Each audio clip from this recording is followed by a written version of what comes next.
RCCB एक super hero है जिसके पास एक खास शक्ति है। यह इलेक्ट्रिसिटी के खतरों को महसूस कर सकता है। यह इतना तेज़ है कि इलेक्ट्रिसिटी के फ्लो में थोड़ी सी भी गड़बड़ी को पकड़ लेता है और तुरंत इलेक्ट्रिसिटी को कट कर देता है।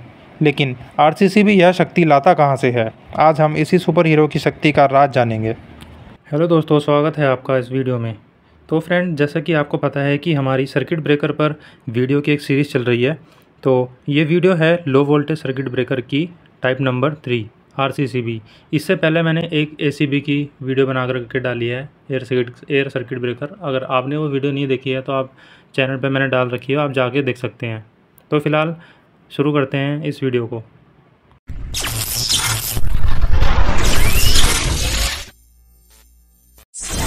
तो चलिए इस वीडियो में हम क्या जानेंगे, एक बार उस पर नज़र डाल लेते हैं। सबसे पहले आरसीसीबी की बेसिक जानकारी तो हमको होनी चाहिए कि ये क्या होती है और कैसे काम करती है और ये क्यों ज़रूरी है। दूसरा, हम इसके पीछे छुपी साइंस को समझेंगे कि कैसे इलेक्ट्रिसिटी की गड़बड़ी को पकड़ती है। लास्ट हम देखेंगे इसका कनेक्शन कैसे करते हैं अपने सर्किट के साथ। तो चलो सबसे पहले शुरू करते हैं अपने पॉइंट नंबर 1 से कि आरसीसीबी क्या होती है और इसको यूज़ करना क्यों ज़रूरी है। तो जैसे कि आपको पता है, डेफिनेशन से आपको समझ में आ रहा होगा कि आरसीसीबी एक रेसिडुअल करंट सर्किट ब्रेकर होता है, जिसकी फुल फॉर्म होती है आरसीसीबी की।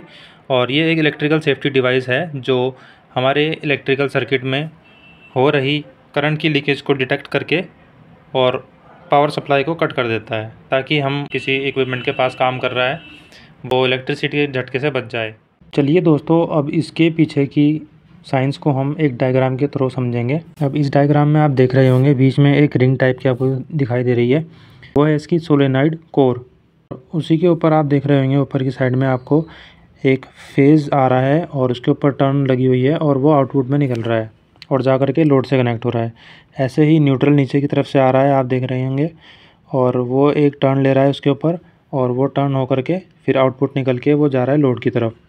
ठीक है। और बीच में ही आप एक लेफ़्ट साइड में आप देख रहे होंगे एक पीएमआर है और उसकी वाइंडिंग लगी हुई है और पीएमआर उससे कनेक्टेड है। राइट साइड में भी आप देख रहे होंगे लोड के पास में एक टेस्ट बटन है और एक रेजिस्टेंस लगा हुआ है, टेस्ट रेजिस्टेंस, जो कि हाई वैल्यू का रेजिस्टेंस होता है जो फेज़ और न्यूट्रल से जुड़ा है। तो क्या होता है कि जब हम इसको पावर सप्लाई के साथ कनेक्ट करते हैं तो इसके अंदर करंट फ्लो होना स्टार्ट हो जाता है और आप करंट की डायरेक्शन देख रहे होंगे। करंट फेज़ से होकर के लोड की तरफ जाता है और लोड से न्यूट्रल की तरफ को रिटर्न करता है। तो इसमें क्या होता है कि जब फेज़ से करंट आता है तो वो फ्लक्स जनरेट करता है। एक फेज़ वाली जो आप देख रहे होंगे उस वाइंडिंग में एक फ्लक्स जनरेट करता है, और वैसे ही जब वो फ्लक्स करंट रिटर्न करता है न्यूट्रल से, और न्यूट्रल में भी फ्लक्स जनरेट करते हुए जाता है, तो उन दोनों जनरेट होने वाले फ्लक्स की वैल्यू बराबर होती है और आपस में वो एक दूसरे को कट कर देते हैं, तो फ्लक्स की वैल्यू ज़ीरो हो जाती है। तो ये है इसकी हेल्दी कंडीशन। और फॉल्टी कंडीशन में क्या होता है कि जब फेज़ कहीं आपका अर्थ हो जाता है, मान लो कहीं फेज़ अर्थ हो गया और लीकेज करंट फ्लो होना स्टार्ट हो गया, तो उस सिचुएशन में क्या होगा कि जो फेज़ में फ्लक्स जनरेट हो रहा है उसकी वैल्यू बढ़ जाएगी और दोनों के बीच में एक डिफरेंस क्रिएट हो जाएगा। तो जो उस डिफरेंस क्रिएट होने के कारण जो फ्लक्स जनरेट हो रहा होगा उसकी वैल्यू थोड़ी सी बढ़ जाएगी। दोनों में डिफरेंस क्रिएट होने के कारण पीएमआर की जो कॉइल है उसके अंदर एक ईएमएफ जनरेट करेगा। उस ईएमएफ जनरेट होने के कारण पीएमआर एक्टिवेट हो जाएगा और वो ट्रिपिंग मैकेनिज़्म को एक सिग्नल सेंड करेगा ट्रिप होने के लिए। अभी आप स्क्रीन पे एक आरसीसीबी की इमेज देख रहे होंगे। ये है 3 फेज़ की आरसीसीबी। तो इसकी इंटरनल स्ट्रक्चर कैसा होता है, चलिए मैं आपको इसको खोल के दिखाता हूँ। तो मैंने इसको खोल लिया है और आप देख रहे होंगे इसका है ऑपरेटिंग बटन। अभी आप नीचे की तरफ देख रहे होंगे इसके कॉन्टैक्ट मूव कर रहे हैं। ये देखो, मैंने इसको मूव कराया ऑपरेटिंग बटन से और इसके कॉन्टैक्ट मूव करके मिल गए। और साइड से आप देख रहे होंगे एक पीएमआर लगा हुआ है, इसका सामने आप दिखाई दिया होगा आपको। और नीचे की तरफ एक आप देख रहे होंगे इसकी सोलेनॉइड कोर है, जो मैंने आपको डायग्राम में आपको बताया था इसके बारे में। और एक ये है टेस्ट रेजिस्टेंस की वायर जो आप देख रहे हैं एक न्यूट्रल के साथ जुड़ी है और दूसरी है इस रेजिस्टेंस के अंदर जा रही है। एक पॉइंट इसका रेजिस्टेंस का न्यूट्रल के साथ जुड़ा है। और ये टेस्ट बटन देख रहे हैं आप, ये इसके न्यूट्रल को फेज़ के साथ कनेक्ट कर रहा है। ये देखिए इसके कॉन्टैक्ट मिल रहे हैं, टेस्ट बटन दबाने के बाद ये मिल रहा है आपस में। तो ये इसको फेज़ को न्यूट्रल के साथ कनेक्ट कर रहा है, ठीक है।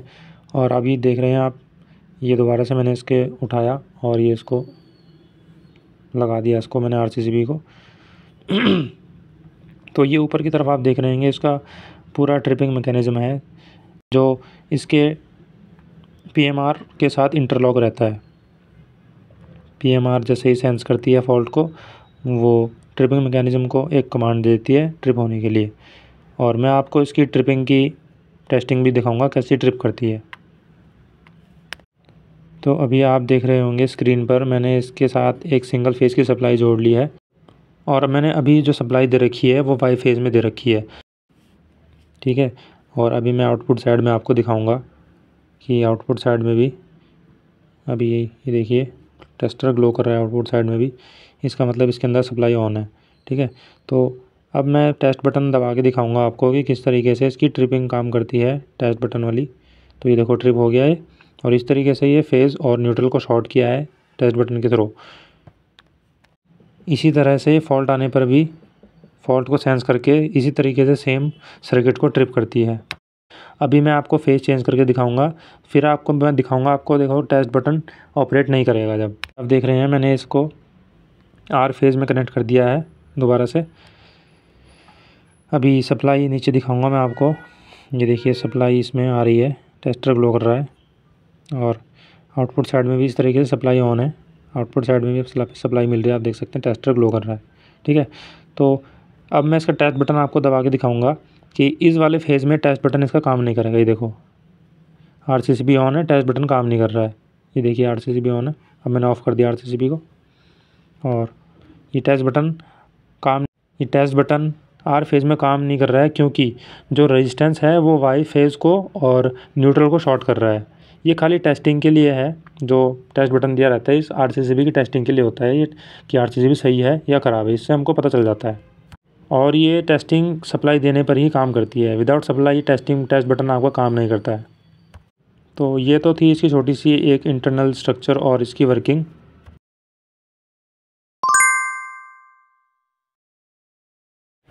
तो दोस्तों भी आप स्क्रीन पर देख रहे होंगे एक डायग्राम बना रखा है मैंने, बेसिक सा सर्किट डायग्राम बनाया मैंने ये।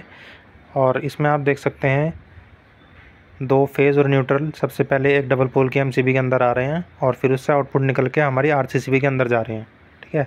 तो फिर RCCB के दोनों आउटपुट फेज़ न्यूट्रल हमने एक कॉमन कर दिया है न्यूट्रल हमारे सर्किट के साथ, और जो फेज़ है उसको हमने दो सर्किट में दिया है और उस सर्किट में हमने लगा रखी है MCB।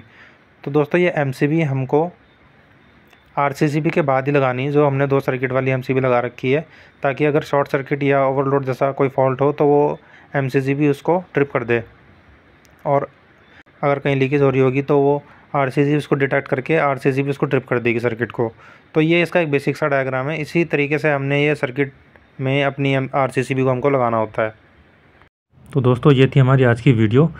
तो अगर वीडियो आपको अच्छी लगे तो वीडियो को लाइक ज़रूर करना। बाकी अगर आपका कोई कमेंट है तो आप कमेंट में डाल सकते हैं अपना कमेंट, मैं उसका रिप्लाई भी ज़रूर करूँगा। और अगर चैनल पर नए हैं तो चैनल को सब्सक्राइब करना मत भूलना। मिलते हैं अगली वीडियो में। Thanks for watching.